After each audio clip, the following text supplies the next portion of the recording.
All right, so let's start with the big story that we are tracking on WION this hour. The British lawmakers have opened a rare session as the government is seeking to pass emergency legislation to stop the last British factory that can make steel from scratch from shutting down. Prime Minister Keir Starmer said that his administration plans to take control of the struggling Chinese-owned British steel plant to prevent its blast furnaces from going out. Listen in.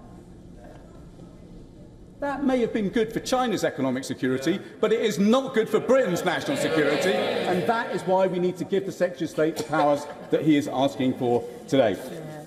Mr. Speaker, in conclusion, the options on the table are very simple.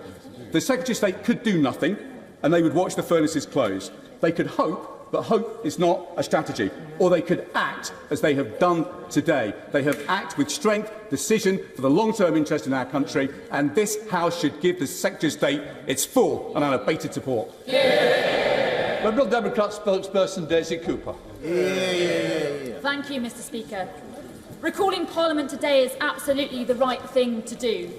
But to be frank, it is extraordinary that we find ourselves in a situation where our sovereign steel industry is in such peril as a result of the Conservatives' failings, and where the Labour government is now trying to give itself unprecedented powers. Thinking back, it is quite astounding that even after British Steel was sold for £1, even after British Steel entered insolvency, even after the government's insolvency service temporarily ran the firm, the Conservatives pressed ahead to erect more trade barriers through their botched Brexit deal. They scrapped the Industrial Strategy Council and allowed the sale of the steel plant to a Chinese firm, which now, according to ministers, is refusing to negotiate in good faith to at least keep the plant going. The Conservatives were asleep at the wheel.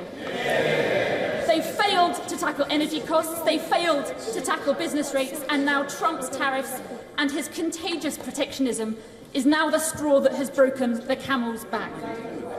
I will. Bill on Lib Dems, thank you. Would the Honourable Lady also agree with me in 2015 they were in government when the steelworks in Redcar closed and thousands of people lost jobs? As he will know, the three things that I just outlined. For all the latest news, download the WION app and subscribe to our YouTube channel.